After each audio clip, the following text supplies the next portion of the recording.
South Africa is in the grip of a violent crime crisis. In our country, every day there are 86 murders. Every day there are 136 rapes, which is approximately 5 rapes per hour. And those are just the rapes that are reported to the police. Many instances of sexual violence go unreported. Of those murders that are reported, there is an 8% conviction rate for murder, which is extremely low.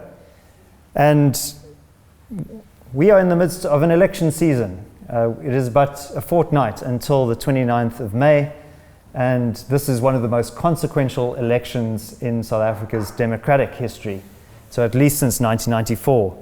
And the implications of this election are going to determine the future trajectory of South Africa. But are politicians and political parties serious enough about addressing the violent crime crisis in South Africa and reducing the scourge of criminality that exists in our country? Well, we're going to ask them this evening what their thoughts are on the origins of violent crime, as well as their party's responses and proposals for how to deal with this menace of criminality in our society. And I'll introduce the panel in just a moment. But first, let me introduce myself. My name is David Ansara. I'm the Chief Executive Officer of the Free Market Foundation. The Free Market Foundation is a classical liberal think tank, so we believe very strongly in individual freedom, a free market economy, as well as the rule of law. And we at the Free Market Foundation are currently running a campaign called the Section 12 Initiative, which is so named after Section 12 of the Constitution, which guarantees the freedom and the security of the individual, of the person. And we, as the Free Market Foundation, believe that it is essential that we live in a safe society where individuals' rights are respected and upheld. And we believe in limited government, so we want the government to be smaller. But the core function of the state is really to protect the rights of citizens, to uphold the rule of law, and also to adjudicate over disputes. So the criminal justice system, the courts, the prosecutorial capacity of the state, the correctional services capacity of the government, these are really core areas of governance which we believe as the Free Market Foundation the state is failing to uphold. And that is a basic mandate of the state. So we as the FMF, we're a non-partisan organization, and we have an interest in elevating this issue of violent crime on the electoral agenda. And that's why we're having this discussion with these political leaders and representatives here tonight. But related to this issue of violent crime is also the fact that South Africa's economy is vastly over-criminalized. So we have a raft of laws and regulations, whether it's BE or labor regulations, and a whole list of licenses and permits that restrict economic activity. So one of the other topics that I'd like to discuss today with these political parties is what is their proposal to decriminalize and free up the economy. And I think that has important implications for how we deal with crime in general. All right, so let me introduce my esteemed panel. To my left, we have Nobuntu Hlazo-Webster, and she is from Build One South Africa, and she is the co-founder and deputy leader of BOSA. She's also the founder of the South African Women's Commission and a respected business leader with many accolades to her name. So thank you, Nobuntu. To her left, we have Advocate Julie Seton. She is from Action South Africa, and she is the Team FixSA Member for Justice and Constitutional Development. And Julie has extensive experience in criminal and civil litigation and is passionate about upholding the rule of law and has a long career in the legal sector. So thank you, Julie, for joining us. And then to her left, we have Fred Nel, who has served as a member of the Gauteng Provincial Legislature since May 2009, representing the Democratic Alliance. He's the DA's Gauteng Shadow MEC for Roads and Transport, and also the DA Provincial Chairperson and Chief Whip in the provincial caucus there. So thank you very much to my panel. So let's kick off. And I don't want this to turn into a kind of a soapboxing exercise, but I'm very curious to hear, what is your diagnosis of the problem, each of your parties, as well as your proposed solutions to this epidemic of violent crime? Nobuntu, can we start with you and BOSA's position? Sure, thank you so much for having us and for opening up for this important discussion. I mean, you do so at a time where we've just seen the horrific killing of a 5-year-old in a hijacking in Soshanguve. And so we are really at a place where we are in crisis as a country. And I think to start off, when you talk about the origins, we can't leave out what society has become, you know, and the kind of inbred culture that we have started to see in our communities and in South Africa as a whole. And I think where that stems from is that we have come to a place where we don't have the requisite regard for the rule of law. And that comes right from the top.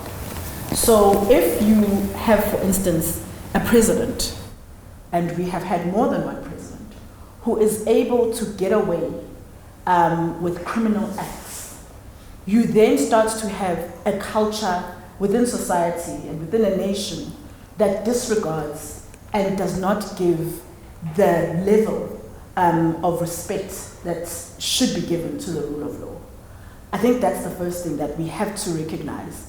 And we have to recognize that while we can speak about systemic issues, while we can speak about some of the capacity and resource issues, we've got to talk about the culture, because that is what mostly drives and motivates the kind of behavior that we see.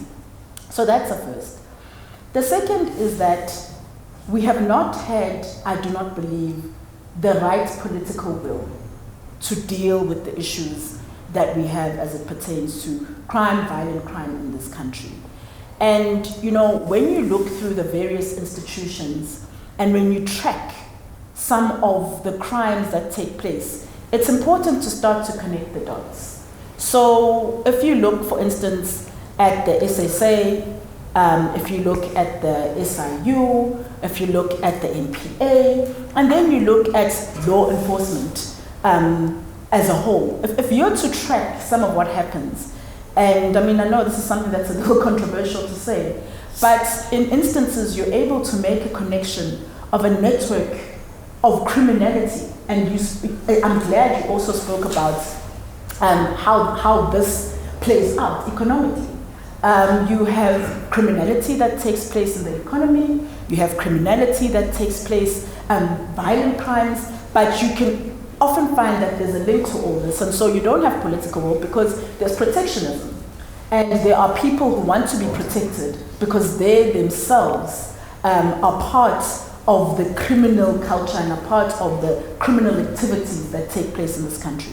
So I think the second issue that we have in this country is that we don't have the political will to actually reform the criminal justice system at all in this country.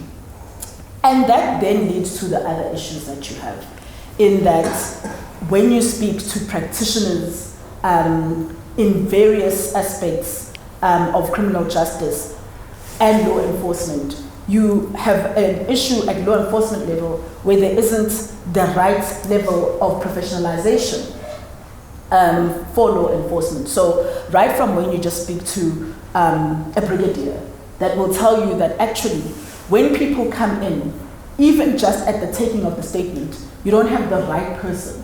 You don't have the right person taking down the statement. You don't have the kind of person who is qualified to be able to take down a statement that can be adequately used throughout the process of the criminal justice system. So you don't have the right professionalization in the system. You don't have, secondly, in the system itself. The system itself does not lend itself to being efficient. The fact that we do not have a fully digitized system tells you everything you need to know about that issue as it pertains to efficiency. So, I mean, I won't go into all of the issues, but I think those are the important ones. Important issues are around the fact that you don't have political will. You have a culture of criminality. You have a culture that undermines the rule of law, and you do not have the requisite professionalization and resourcing that you need to see in order to reform and to turn around the system. And so, as Bill Ryan say, there's a number of things that we've laid out in our own manifesto and in our own plan. And the first of these is to professionalize the service. Have to professionalize, particularly the law enforcement service, to ensure that you have the right people who are deployed, who are appointed to the positions. Secondly, we have to make sure that we are resourcing throughout the criminal justice system. We are resourcing adequately. We need specialized courts, for instance. We need to make sure that we're resourcing police stations adequately. We have to make sure that we are, from the time of evidence taking, there is the requisite resourcing that has taken place right up to when you get to the courts, right up to the NPA itself needing to be resourced adequately. And then the other is to ensure that you digitize. You have to digitize the system. In that way, you're able to trace and track and have greater efficiency throughout the system. And that is one of the things that I believe has lacked political will. The reason that has not been done is that it lacks political will, and that's because we are ultimately led by people who are involved in crimes themselves. And then the last is when you speak of all the institutions that are involved, we need to ensure that the institutions, first of all, have a level of independence. There is a lot of political interference, political influence that takes place in institutions that should be safeguarding the rule of law. So we have to make sure that that happens, and we have to make sure that we have a level of transparency in those institutions as well. Okay, Nobuntu from BOSA, thank you very much. And Julie, Action South Africa, what is your diagnosis of the origins of this crime pandemic that we have? Yeah, you mentioned 86 murders a day, and the last time I looked it was one rape every 11 minutes. So that just gives you an idea of the circumstances that we are facing at the moment. And in my opinion, it stems very much from people's socio-economic circumstances. So the first way to get rid of crime would obviously be to bolster the economy, because unemployment certainly lends itself to criminality, because what else do you do? And then the glorification of gangsterism has become endemic amongst many areas, and specifically in the poorer areas, where the only way to get ahead is basically to align yourself with a recognized gang, and that inevitably leads to violence. So a violent culture is created there. In addition, we have total disrespect for the rule of law from our leaders. So how can you expect the populace to then respect the rule of law? We have a police force and a national prosecuting authority that has been utilized by politicians and manipulated by politicians for their own gain, instead of to do the job they're supposed to do. We had 4 million dockets closed in the last 10 years, unsolved. And we live in a society at the moment where the rights of the criminals seem to supersede the rights of the victims. And that needs to change. So basically, as far as Action SA is concerned, there was a 6-point plan that the President unveiled this morning outside Primrose Police Station, where one of our activists was locked up over the weekend after protesting about a hijacked building. But in essence, what we intend trying to achieve is an independent police force and a far better resource police force that is depoliticized. We want to bring back special policing units. You guys will all remember, or those who are old enough will remember, the Brixton Murder and Robbery Squad. They concentrated in murder and robberies. They had a fantastic solve rate. We've lost those specialized units. Bring that back. We need to completely reform the correctional service system. And the level of the employees, the prison services, the prison guards, consequence management, try and reduce the ability for them to be bribed, for them to fall victim to being influenced by prisoners, because we've seen too much of that as well. Then we strongly believe that a life sentence must mean exactly that. You do not get out of jail. If you are a violent criminal, you must be removed from society, and you must be separated from non-violent criminals. Because one of the reasons why we've got such a high recidivism rate is because we do not separate the non-violent criminals from the violent criminals. And at the end of the day, you criminalize everybody. And that can change. That can change with putting resources into prisons, putting resources into the correctional services. We want to professionalize the National Prosecuting Authority, bring back the scorpions. The NPA has become politicized. It was, and I mean, I must say, everyone was very happy when Shamila Batoy arrived. Their track record has not been impressive. In 2023, there were big fish that swam away. So, you know, something needs to change there as well. We need to get a proper NPA in place. We need to get it sorted. We need the final thing we want to do to sort out criminality over and above rescuing the economy is we need to make sure that the borders are controlled and stop the flow of illicit goods, stop that trafficking that happens, and the undocumented coming in, and the drug traffic coming in, because that also gives rise to violent crime. Thank you very much. Yeah, I think on that point of correctional services, according to the government's own statistics, the prisons are 40% over capacity. Correct. We have 157,000 prisoners currently, and I think the capacity is just over 110,000. Yeah. So it is really bad.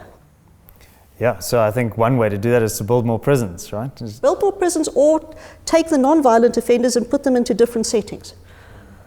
But we will need more prisons, that's a given. And we also need to stop the private prisons. We had an interesting visit there last week, the places Thabo Bester escaped from, and they aren't doing what they should be doing with state resources. We can do better. All right, well, Fred, in 2 minutes, could you tell us what the DA's analysis is of this? Well, there are no consequences to crime. That's the overall problem.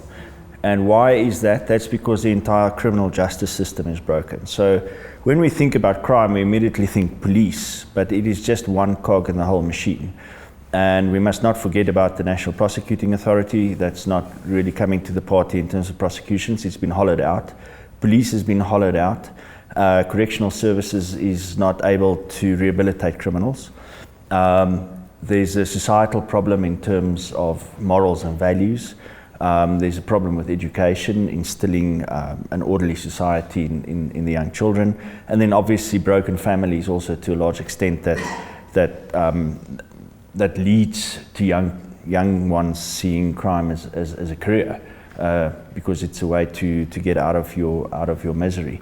But there are other poor countries as well that are very orderly. So we must watch out that we don't make blanket accusations as to the causes of crime. It's not just because of poverty. It is a system that's been broken, and it's been broken because, as we see with the state capture report, that the ruling party has basically become an organized crime organization within government and using government to enrich itself. So, if you cannot send a politician to jail, you don't have that capacity for corruption, then you're going to struggle to have the capacity to send a murderer to jail or a rapist, because it's in their interest to hollow out the criminal justice system so that they don't get prosecuted. And then it is easy for other criminals to get away as well. So it's a fish is rotting from the head, and they are just coming to the original point, no real consequences to crime. Yeah, so I think we've identified quite a few of the drivers of crime.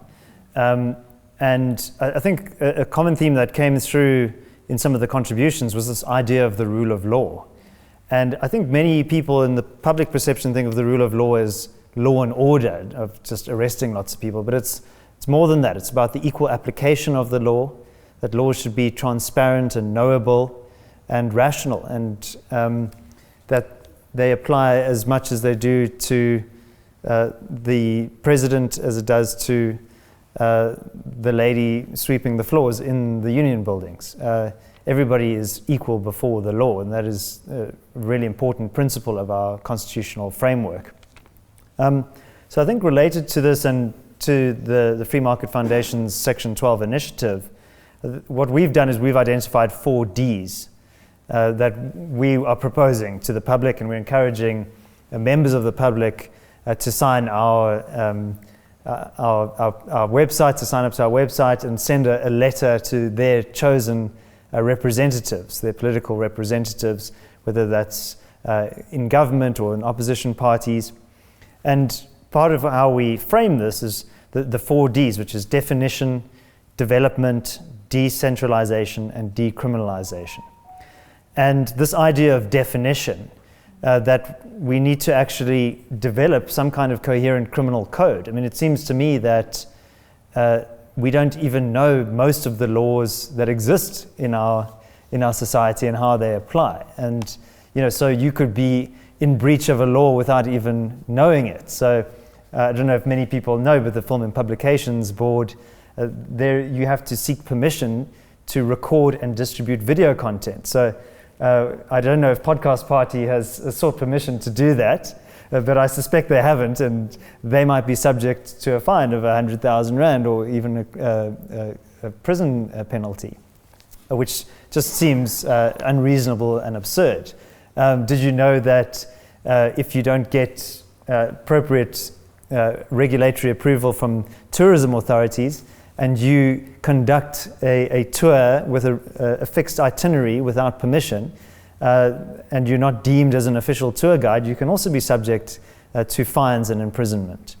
If you take somebody to and from near a border post, you might also be exposing yourself to criminal sanction.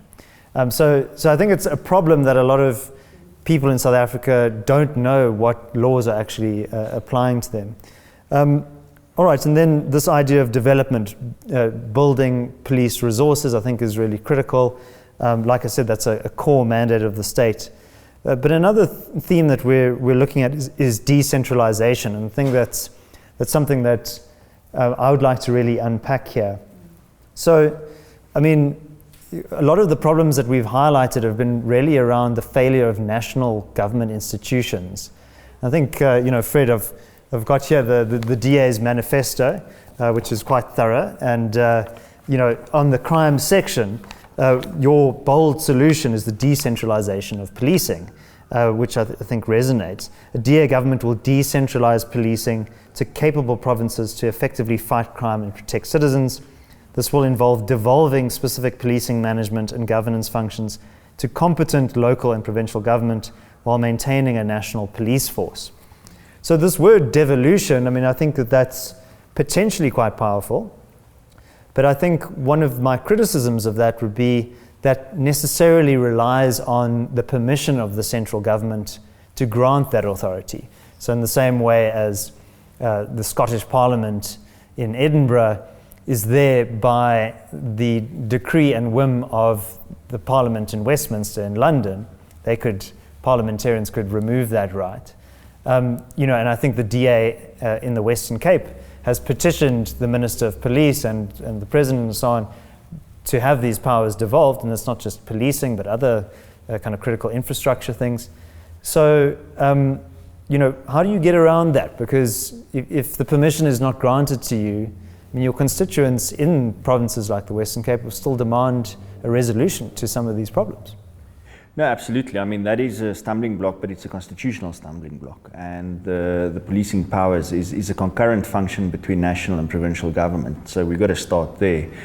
And the question is, where does the national government's power end and where does the provincial government's power start? And at the moment, the provincial government has very limited power over policing. We have powers over our own traffic police, and that's effectively it. And as far as the South African Police Service concerns, we conduct oversight and we use influence to try and get what we want out of them. And what you want is more control, so that you can also start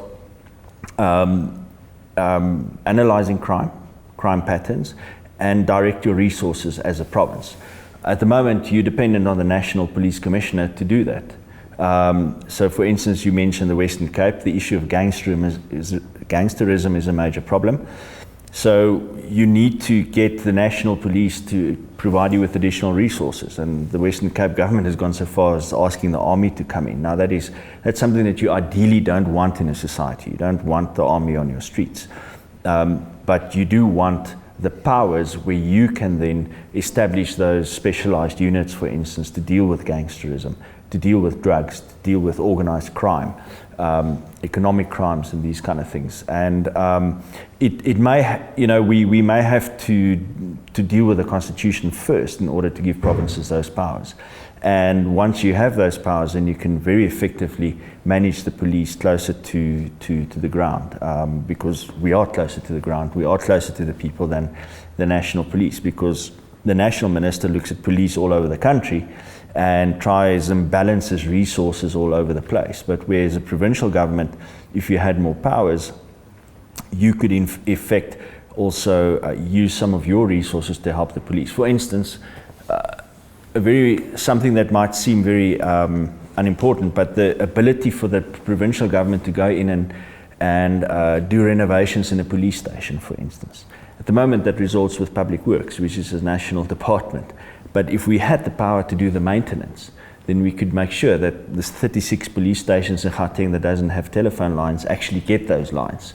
You can make sure that those police stations who don't have cells to keep criminals in actually does have those cells. And you can move much quicker and provide resources much quicker, and you don't have to compete with the whole country for those kind of resources. Okay, but yeah, Panyaza Lesufi is not here tonight, but if he was, I'm sure he'd be boasting about his provincial his battalion or whatever it's called, that he's established very quickly, I might add. I think sometimes, and I think the LEAP program is a very good example of this in the Western Cape. I think that technically falls under the ambit of enforcement, but Becky Hele was not very happy about the LEAP program being established, but your colleagues in the Western Cape government and the City of Cape Town very boldly said, well, we're doing this because we need to serve our constituents. So do you not think there's a bit more scope for pushing the envelope a bit more of those separation of powers? Yes, there is scope for that. But whatever crime fighting needs to happen within a strategy, in a strategic framework. You can't just put 6,000 crime wardens on the ground and think it's going to make a difference. Makura, the previous Premier of Gauteng, started the Ukai Mulaa program where he just had lots of roadblocks and arrested a lot of people. But when you look at the crime stats, it didn't go down. Violent crime still remained at the same levels. It didn't have any impact. Same with the crime wardens. They're not having any impact in terms of the crime stats in Gauteng. And on Friday, the new crime stats will come out, so we will see that again. And the reason is because it doesn't form part of an overall strategy. And if you don't have that strategy that directs your resources, then you're not going to have an impact on crime. At this stage, it's just throwing a bunch of resources at something without a plan, without intelligence, without statistics, with no live crime statistics and so on. So you can't operate like that. You need to work in a strategic environment where you have your objectives and you put your human resources, your financial resources, your systems and your technology into the direction behind a strategy. But just throwing pieces at it, it's like throwing mud at the wall and see what sticks. That's not a strategy and it won't bring down crime. So Nobuntu, here's a difficult question for you. You spoke about the fact that we have a culture of violent crime in South Africa. How do you change something as abstract and as intangible as a culture? Why is it that if you go to Malawi, which is a much poorer country than South Africa, you don't experience the same levels of violent crime? What is sort of driving that culture of violence in South Africa? I think the first thing is that we've lost our sense of community. And when you talk about communities in Malawi, for instance, there is still that sense of community that exists. So I think, and as you say, it can seem like something abstract, but restoring a sense of community is important. And that even goes as far as having community work closer with the police. One of the proposals that we've tabled is ensuring that the police force is integrated with volunteers in the community. And people will say, but we have the CPF, but the integration isn't solid enough and significant enough to know for a fact that communities are integrated with whatever it is that the police force is doing. We even went as far as talking about having communities involved in the appointment of the station commander. Because that, and there was an outcry, I think when we first said that, even from other political parties, but I think that is an undermining of communities and their understanding of their own needs, and even of the crime and crime patterns in their own communities and what they need. So I think in order to bring back that culture of respect for the rule of law, it's to get communities involved in enforcement of the rule of law as a start. I think it's also important, one of the other proposals we've tabled is reporting, that the provincial commissioner should report on a weekly basis. What is the latest statistics in terms of crime? Report to the community. What are the latest statistics? What are the latest interventions? What are the latest arrests? All of that, because that means that you are thoroughly accountable to who you are serving. And that already then creates a culture of alertness about crime. It creates a culture of respect of the rule of law as well, and understanding that there are arrests taking place. The colleagues have spoken a lot about zero consequence. And when you are in a community or culture where there's zero consequence, or at least where you are not aware of any consequence that's happening, you continue to have that culture that doesn't respect the rule of law. And so when you have that accountability and that reporting publicly of what is happening, what are the arrests that are taking place, people also start to see the consequence of crime, and you can restore the rule of law in that way. Yeah, I think the Institute of Security Studies has recommended in its research that policing powers are much more effective when they are devolved down to local communities. But I think central governments tend to be a bit hostile to these ideas because they see that as a threat to their power, and they can't necessarily control that. So I think it's good to say, we want to empower communities. But sometimes that means that the community has a different way of doing things to what you think it should be done. And, I think a very visceral example of this was the July 2021 riots, where it very quickly escalated, but the national police were nowhere to be seen for 3 days, if not more. Eventually the president and the police minister went to go and inspect the rubble of all of these businesses that had lost billions of rands. I think it was something like 50 billion rand, which was the most expensive riot in the last decade. And some of those businesses have actually never recovered. They've never even been rebuilt. But it could have been a lot worse if it wasn't for neighborhood watches, community policing forums, people with firearms, even religious institutions like mosques and so on, gathering together to protect their neighborhoods and their communities. And I think a lot of that structure was already in place at a sort of nascent level, and it was able to be mobilized. And look, there was a lot of chaos, a lot of vigilantism as well, which was very unfortunate. But I think the extent of the damage could have been a lot worse if it wasn't for communities that use their own force, their own organizational capacity to protect their assets and their livelihoods and their properties. I mean, on that point, I was in Mamelodi a couple of days ago, meeting with the community, and there were women who were in their 50s and 60s telling me that they patrol every night. They patrol their community to keep it safe every night. And so having that kind of initiative integrated with whatever it is that the local police force is doing is what will give you the kind of results that we're talking about and that we would want to see. And so we should give those mamas in Mamelodi firearms, right? So they can protect their communities. That's another debate altogether. Well, guns are the great equalizer, right? It enables you to protect yourself. All right, well, Julie, I spoke earlier about this problem of the rule of law being in breach, and you mentioned it yourself as well. How do we start to rebuild and preserve the rule of law in South Africa? Basically by making sure that there's consequences to actions and to criminal behavior. At the moment, it's free and easy, and that's another reason for a lot of the violence is what are the consequences? You end up going to jail. It's a free ride. It's not a bad thing. A lot of people use it as a way to be educated. I've represented people who wanted to stay in jail because it was better than the circumstances they were facing outside. So that is a problem. And that needs to be addressed. We need to make sure that, and it is one of our policies, is that we want prisoners to work back their debt to society as well. Prison mustn't be a holiday. Prison, you owe a debt to society, you must pay it back. And right now that's not happening. So right now, yeah, you know, if you're going to rob and someone dies, what are the consequences to you? A, you're probably not going to get caught. You know, the policing is so bad at the moment, and there's just no real motive. If they don't have a lead, they close the docket. And the families, the victims, just are left without any form of recourse. Unless they go private, which is where the private prosecutions have started picking up. But I mean, we need to see less of that and more concentrated state, just better systems put in place in the state.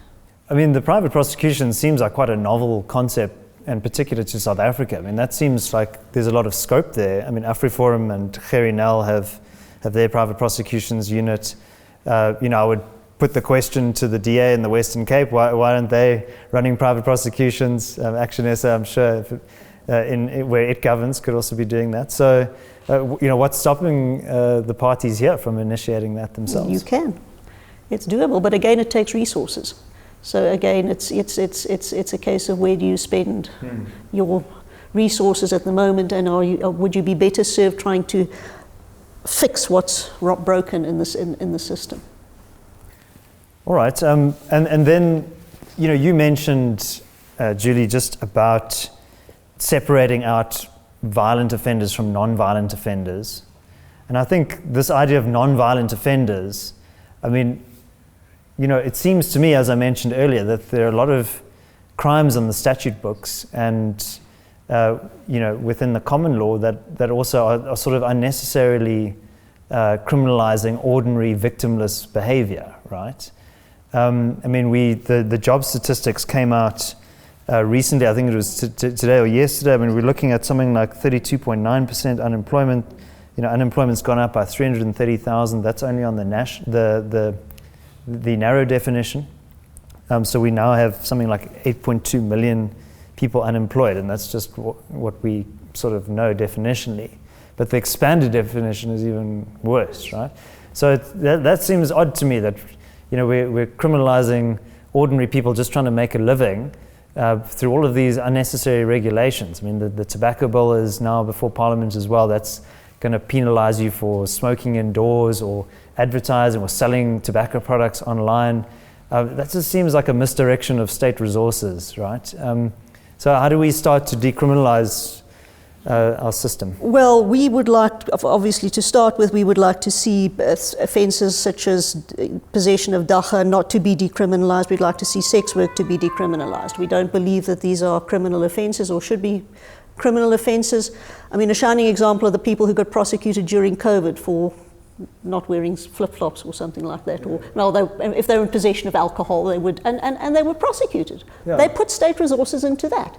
And smoking as well. I mean, you know, look at how the illicit trade of tobacco just skyrocketed during COVID. And we know who benefited from that, you know, but be that as it may. But if we need to revisit our legislation. We are over-legislated, horrendously so, and as a result, you can basically criminalize most things. If you really dig deep enough, you'll be able to, you know, there's a saying within the municipal systems that there was one attorney I know who basically said, I would be able to find any municipal manager guilty of an offence. Because the legislation, there's so many conflicting regulations, rules, we over-legislated. So we need to take a long, hard look at that and get rid of all the rubbish and stick to what's important. And that's something that I feel fairly strongly about. And, you know, the DA in the Western Cape, I mean, it has powers, you know, to govern liquor licensing, for example, and you know, other areas around gambling and so on. These are seen as kind of social maladies. But, you know, I think the DA could also play its part there, right? In kind of loosening some of those constraints where it governs. Absolutely. I mean, you speak about the constraints in your introduction on business, for instance. To start a hot dog stand, you probably have to go to 4 different departments just to get enough licenses just to start selling hot dogs on the street. So you have to go to the municipality, SARS, CPRO, and then the municipality, you're going to work with 2 different departments just to get your business licenses and your health licenses to do these things. And what you want to do, and what we did in the Western Cape, was to centralize one-stop shops so that you don't get overburdened as an entrepreneur by the red tape. So you want to cut that red tape. And you want to make it easy for somebody to start a business. I saw a headline yesterday where it said that many South Africans are being forced to become entrepreneurs. Now, I think that's a terrible headline. I think we want South Africans to become entrepreneurs because that's where you create jobs. And what you want to do is you want to make it as easy and deregulate that space for them. I mean, that's why one of our proposals in the our manifesto is that you should be free from labor law for certain people who's job seekers, for instance. Forget about the minimum wage and these kind of things. Just get somebody an entrance into the job market as a starting point, and hopefully you can turn somebody into an entrepreneur through that process as well. So that's absolutely what you want to do. You want to deregulate and make people more free. I think at the end of the day, as a classic liberal, your litmus test is, are you more free or less free when a law is passed as an individual? And we stand on the side of you want individuals to be more free to make their own decisions. And if you can do that, you can stimulate economic growth, and you can, it's just better for society. And absolutely, you've got to deregulate. All right, brilliant. And decriminalization is a big part of that. Yes. All right, well, I wanted to also take an opportunity to open up this discussion to our live studio audience. And I'm sure they are champing at the bit to ask us some questions. So if you could please use the microphone, which will be given to you, and then also just speak directly into the mic. And if you could please introduce yourself. And if I could also ask, whatever you say, it should end with a question mark. So no speeches, please. But yeah, are there any first takers? Hi, my name is Natasha. I'd first like to ask a question to Action SA. In your manifesto under crime, you mentioned that firstly you want to get rid of illegal firearms, fair, and then you mentioned that you want to streamline legal firearms. My question then is, South Africa has a problem of gender-based violence. Just today, I found out that somebody I know got shot by somebody she knows. So then, how will Action SA ensure that you're not expanding or exacerbating the problem by allowing anyone who perhaps maybe doesn't have a legal record or doesn't have a criminal past to access a gun and then go out and commit a gender-based violence? Thank you. Yeah, no, our whole stand or point around or stance around firearms is that it has become, right now, basically you have to get shot. If you own a gun, if you legally are a licensed firearm holder and somebody breaks into your house, they basically have to wave a gun in front of your face before you're allowed to shoot them. And we feel that's wrong. We feel, quite frankly, you should have the right to defend yourself. And it's something that the party has taken a fairly strong stance on. Unfortunately, as far as gender-based violence goes, if you look, the biggest problem with firearms is the multitude, the plethora of unlicensed firearms that are out there. And a lot of them emanate from the police and from SAPS's, even from guns that have been surrendered that suddenly re-emerge at the scene of a crime. Those must be removed from society. And I must say I took a dim view of seeing some of our political leaders surrounded with guys toting automatic firearms, and I'm not sure why they weren't arrested on the spot, because they certainly, I don't believe that's legal, but be that as it may. There's another opposition political leader who shot an AK-47 yes, exactly. into the sky. Exactly. And he did face some Mickey Mouse trial, but we'll see where that goes. But it is as far as the gender-based violence goes, that unfortunately, and the remedies open to the wife or the husband who feels threatened. They have the right. There are laws at your disposal. You can open a case of in terms of the Domestic Violence Act. You can actually ask the police to remove that firearm. So if anything happens that makes you feel unsafe or anybody feel unsafe, there are remedies currently in law where you can actually get that firearm removed from the dwelling if anyone is concerned about their safety. But you're not going to succeed with a blanket ban on guns, because that's just not going to happen. And right now, the majority of the guns are unfortunately not in the hands of the licensed people. I hope that answers it. Good evening. I remember this one time that I went to a prison. We were trying to film a certain project. We were denied because of the red tape there. But one of the people who were in charge of that place told us that one of the biggest issues regarding crime have to do with broken homes.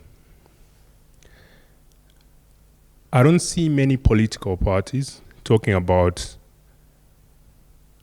fighting against the issues that are causing broken homes,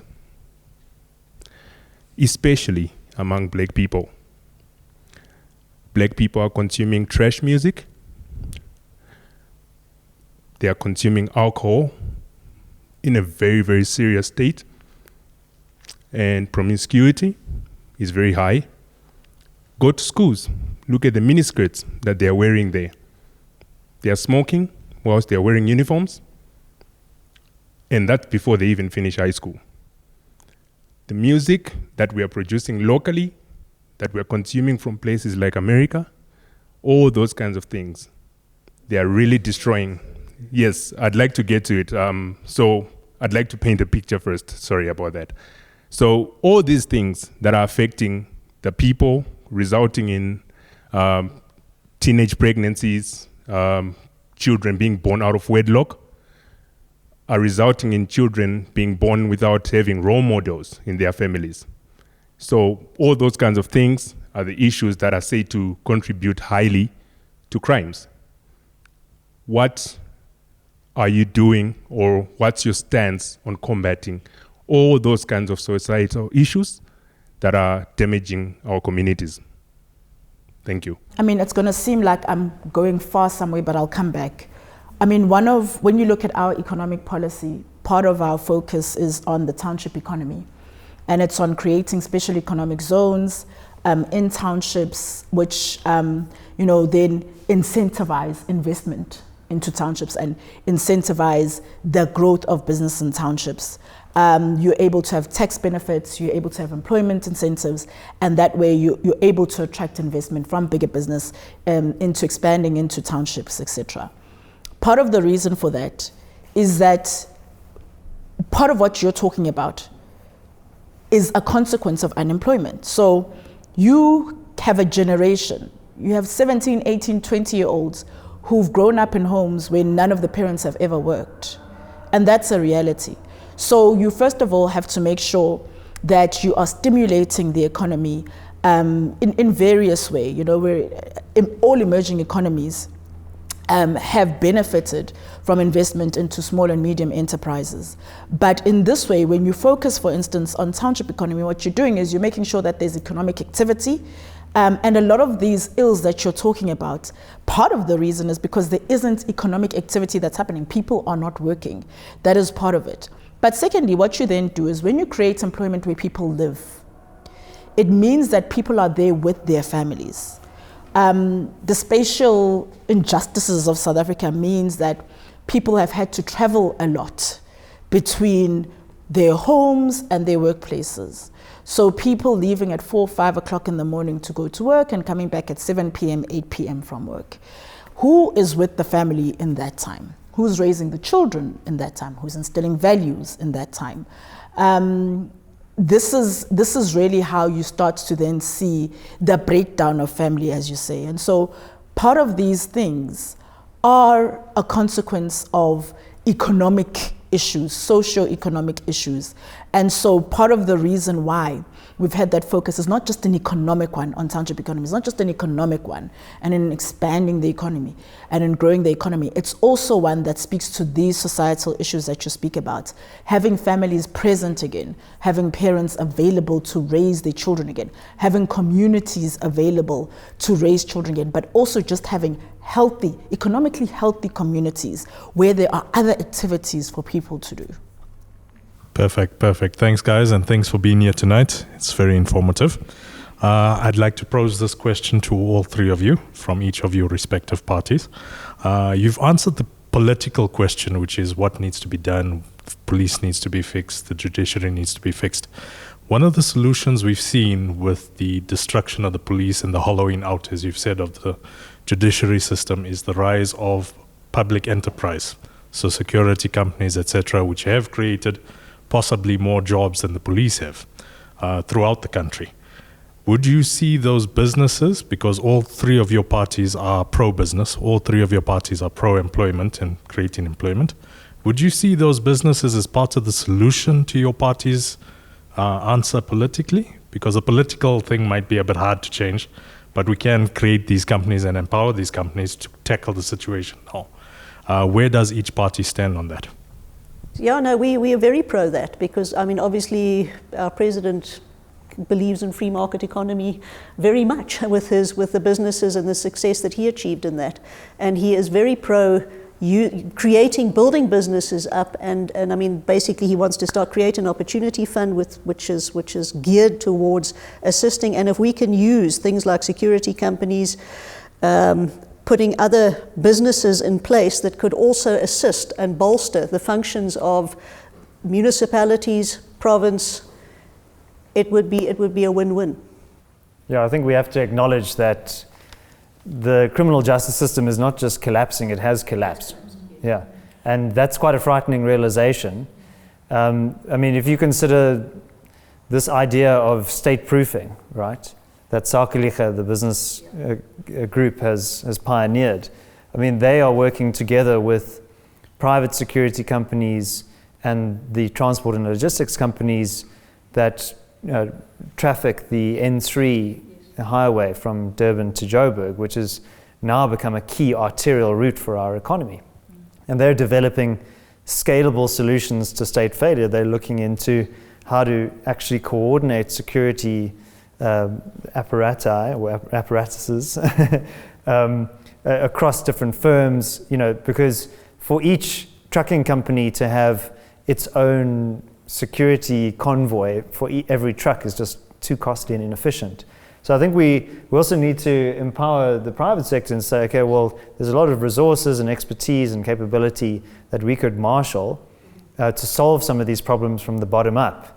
But at the moment, the government is refusing to acknowledge its own failures and is standing in the way of some of these initiatives, right? So I think that requires some creative thinking and actually relinquishing a bit of power. I know you're all in the game of trying to acquire political power, but you also need to learn how to relinquish some of that, yeah. We've actually outlined that as one of our solutions as it pertains to crime, is partnering with the private sector. Not only security companies, but even forensic laboratories, for instance, and making sure that we're able to efficiently solve some of the issues that sit in the system at the moment. I mean, when you look back at that July 2021 looting, the private security companies are the ones who really came to the aid of many communities. They were there when SAPS wasn't there, and they're the ones rescuing communities during that time. And so that is an opportunity to work together with the private sector for law enforcement. But additional to that, you're able to work with the private sector in other aspects of the criminal justice system and other aspects of law enforcement as well. Can I maybe take a slightly contrary view? Obviously, we are also a party for business, yes, and we believe in the free market. And if you look at companies like ADT and these companies, they're worldwide. They even operate in Europe, which are very safe environments and so on. So there is space for them to work in. But we must also look at the constitutional imperative, and it is government's role to protect us as citizens. And if they're failing in that, why are you paying tax for that service? Because, I mean, that's why you pay tax, right? So government can give it to you back in services. So we must not absolve government from its responsibility to keep us safe by putting a security company there. I mean, it's a typical thing in government. The head of department fails, and what they do is they then put an entity there with a CEO, this fails, and then they put another thing in place, and they're all three supposed to give exactly the same service, and it just becomes more and more expensive. So you also got to look at the cost of doing business in South Africa. So if you escalate, if your business is not safe, now you have to have a cost of business, additional cost in your business they have a security company and guards and all kinds of stuff, and very often they're not very effective. Let's be honest. I mean, you still get robbed. But you must have that for your insurance. For instance, the insurance company won't give you insurance if you don't have guards at your place. So what happens is your goods become more expensive. So you give it through to the consumer, and you become less and less competitive. And I think what we want in South Africa is a government that works, that at least gives a minimum service in terms of security of the person, and ensure that the cost of business is within reasonable bounds, because that's also a question of global competitiveness. If that's another cost that you must have if you want to invest in South Africa, we just become less and less attractive. So we must not absolve government from its constitutional duty. They must still give it. And the police can be fixed, and the NPA can be fixed, and correctional services can be fixed. We mustn't give up. But to fix it, you're going to need a change in government. And if you get that change in government, then you can start doing it. And then everything needs to work within a strategy. If we're going to partner with private security to help us restore law and order in South Africa, it must be part of a strategy. And I see it with some of our councillors, for instance. We have one councillor who's extremely effective in his ward by getting the police and the security companies to work together, and the CPF and all the patrollers and whatever, to work together to combat things like cable theft, for instance. When in another area it's not that effective. So you've got to have the plan. If you have the plan, you can be successful in fighting crime. Can I say something to that? And I think I take your point about not absolving government of its responsibility. And I think it's an important one. But what's important to note also is that these security companies are already there. And, in some instances, they're treated like the enemy, when actually they can be the collaborator. And I think the point is around that, making sure that you're collaborating with what's already there and will remain there. You rightly point out that even in safer countries, you have those kinds of businesses there. So I think it's important to collaborate. I think it's important even sometimes in evidence gathering. That's where you'll find the evidence. Throughout the process, they should be there as a partner and as a collaborator, not necessarily to absolve government, but because they are there and they will continue to be there for the foreseeable future. So is Musi Maimane, Herman Mashaba, and John Steenhuisen, are they going to have blue light brigades? That's what I want to know. No. Okay. No, VIP protection. But I mean, that's such a lovely perk of being a politician. I mean, you get driven around and you can bully everybody off of the roads. I think if we can cut that, we can save billions in South Africa. Can. Because the biggest portion of the police's increase in their budget actually went to VIP protection in the last budget. So we can cut that, and we can put it into police stations, we can put it into training of police officers, get better police officers recruited, put more of them on the streets, obviously within a plan, but the potential is there to take away from the luxuries and really put it where it needs to be. Yeah. I think one of the telling things was a motor vehicle accident in which ex-President Zuma was involved last month. And it was reported that his armored car, state-owned armored car, and convoy with the presidential protection unit. Now, I understand that as an ex-president, you are entitled to some form of security, but really, and that's at the discretion of the Minister of Police as to whether to give those sort of perks. And it's ridiculous. I mean, and this is at taxpayers' expense. It cannot continue. Yeah, I just returned from a trip to Switzerland, and do you know who the President of Switzerland is? Well, nobody does, including me, because they have a very low profile.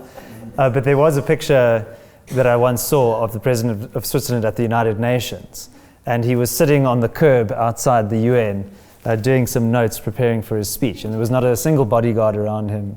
And I think that's kind of speaks to our political culture as well, that politicians are kind of seen as these higher-ups, these patrician class. And I think we need to remind politicians that they are civil servants, that they're at the behest of the public. Absolutely. Just to wrap up this discussion around blue lights, if you're such a popular political leader, who do you need protection from, right? And I think the Swiss council is a council of 5, and then they vote one person as the president. It rotates. Yeah, it's a very interesting system. My question was going to be to the political parties, obviously, in terms of spelling it out for the voters in the coming elections, in terms of what what does it translate into in pragmatic terms to make some of these solutions happen? That the ladies in Mamelodi don't have to be walking every single night patrolling. They can actually sit at home, have a cup of tea, and watch television. What does that look like from an election point of view? Is it just a matter of getting 50% plus for the opposition and things start happening? Or is it more? Is it 60%? Is it, what happens if it's less? Does it mean we've got another 4 years of patrolling streets and having to hear some of these horrendous headlines? That's a very good question, because it's easy to make the promise that you're going to halve violent crime, which is one of our promises in our manifesto. But it's easier said than done. To be honest, you're not going to turn it around immediately. You're going to use that full 5 years to turn it around, because you've got to fix the police. You've got to get better quality police. You've got to give better training to your detectives. You need to give them more resources. You've got to reduce their caseload. And these things don't happen overnight. But having a majority makes it easier to govern, that's for sure. And then you can actually implement your program of action, and you can be accountable at the next election. And if we didn't do our thing, then we can be punished for it. But it will take a while, but you've got to put the strategy in place, and then you've got to put the resources behind it. But it can be done. It can be done. It is easy to fix telephone lines to police stations. It is easy to put generators at police stations so they have lights at night, for instance. It is easier to take some state resources to go refurbish police stations. There are some quick wins that you can do very effectively if you just use your money right. And I think that is what you want to see. Not a government that ums and ahs and has excuses why it can't be done, but say, hang on, we've got some money, we can fix a number of police stations, we can fix a number of vehicles, we can buy cameras or whatever, we can patch into security companies, we can collaborate. There are quick wins that you can do, but over the long term, you've got to fix the whole system. You've got to fix the NPA, the police, the correctional services, and a lot of societal issues as well. Yeah, from my point of view, it's going to take a bit. It's not going to be a quick fix. It's taken 30 years to get to this point. I'm hoping it doesn't take us 30 years to fix it. But the thing is, and the reason why the 50% is vitally important, is we need drastic legislative amendments. And to do that, we need the numbers. Democracy at the end of the day is a numbers game. If we don't have the majority in national government or even in the provincial legislatures, we're not going to be able to push through the changes we want to push through to make the difference. So that's basically the reality of the 50% versus if we don't achieve the 50%, then it's back to the table, back to negotiating with the ruling, whoever happens to be the ruling coalition, and trying to make them see sense and try and do the right thing. So we hope we're not in for another 5 years of what we've been subjected to. Well, I think just before we come to Nobuntu, I think it's also important to realize that democracy is not just about what happens every 5 years, right? It's about accountability. It's about building these civic structures as well outside of the state and using that to hold public office bearers accountable. Yeah.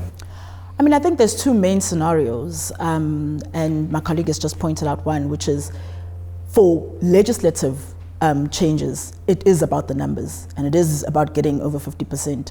And as a coalition government, you're able to do that with the numbers. But the other is, there are other scenarios in a coalition government. Sometimes it's getting a ministry. It's limited because you have to work within the legislation. But if you have a ministry, there are some reforms and some changes that you're able to do because within that coalition, you've been given this ministry and you're able to implement some changes in that way. So there are other possibilities as well within a coalition. My question is to the DA. So currently the DA is governing in the Western Cape, and in my opinion, they've struggled with the crime in Khayelitsha and such townships. So should you be in government, how will you ensure that majority but underdeveloped and struggling townships such as Lamontville, Soweto do not experience what Khayelitsha is experiencing? And I understand you want to introduce Chapter 9 institutions and more policing, but COVID has shown us how excessive policing, what it results to. And so how will you then create that balance in serving the underdeveloped majority communities, but also having high level of policing and governance? Thank you. Yeah, I think the objective you want to achieve is it doesn't matter in which community you live, you must have the same minimum quality of policing service available to you. And what we need to do is we need to restore faith in the police, that you want to go to them, that you trust that they will look after you, that if you've been robbed or hijacked or had a housebreaking, that they will listen to you, they would investigate your case, and they will look after you. And I think that's the faith that we need to restore. Different communities are going to require different approaches. If you live in Riverlea or Westbury or one of these places where there's a murder every single day, then you're going to have to deal with gangsterism, which you may not deal with in Houghton, or you need to deal with drugs in Soweto, which you may not deal with in another area, for instance. So you've got to look at the community and say, okay, what are the issues here, and how do we deal with those issues? What is the main crime problem here, and how do we address that crime problem? And then sometimes that would mean that you need to get specialized police officers from another station transferred there to deal with that problem, because they know how to deal with that problem. And then obviously making sure that those police stations are well maintained, that you can go there at night, that they're open 24 hours, that they've got electricity, that they've got working telephone lines, that there's somebody who's going to answer that telephone line, they've got enough vehicles for their area. And I think there's a lot of problems with the way that the police allocates resources. And I think that, you know, a lot of time what happens is if you have very high crime, they give you a lot of resources. Then your crime goes down, and then they take the resources away, and then your crime just goes up again. So, you know, you can't take things away once you've given it to a community, and I think that is the important thing. But we are absolutely committed to making sure that everybody receives at least a minimum level of security from a police station. You can't discriminate against areas. Every South African citizen has a right to be protected, and everyone must be equally protected. All right, well, I think we'll have last comments from Julie and then Nobuntu just to close us off. Yeah, no, well, thank you very much. I think my last comment is, please, everybody, just go and vote on the 29th of May. I think that's, I know it's not crime related, but it's just really, if we want to make a difference, the greater mass of society and a lot of the youth have basically said we're not going to vote. And my appeal to you and Action SA's appeal to you, go out, just go to the polls on the 29th, cast your vote, because every vote matters. So I think we've spoken about a lot of challenges as it pertains to crime in this country. Some of them are legislative, some of them are bureaucratic, but at the end of the day, at the heart of it all and at the center of it all, the issues are with leadership. We've got to change the leadership that we have, because you can't change what is legislative, you can't change what is bureaucratic if you don't have the right leadership in place. It rots from the head. It has in this instance, and we have to change the leadership that we have in this country. Put people who are ethical, who are credible, who have the interests of South Africans and the well-being of South Africans in every way at the helm of our government. Well, thank you very much to our panel for, I think, a very thorough and engaging discussion. And yeah, we wish you very, very well with your campaigns, respectively. I thought this was quite a civil discourse that we all had. I was expecting it to be like cats fighting in the alleyway. But I think the reason for that is because I think we all recognize that crime is a very serious problem that affects all South Africans, and it's going to require some mature minds to really deal with this issue. And yeah, we're grateful for your efforts, but what I would also say to you, the public, is that don't just outsource this responsibility to politicians. Building safe communities is up to us in South Africa, and that does require hard work, like those mamas in Mamelodi.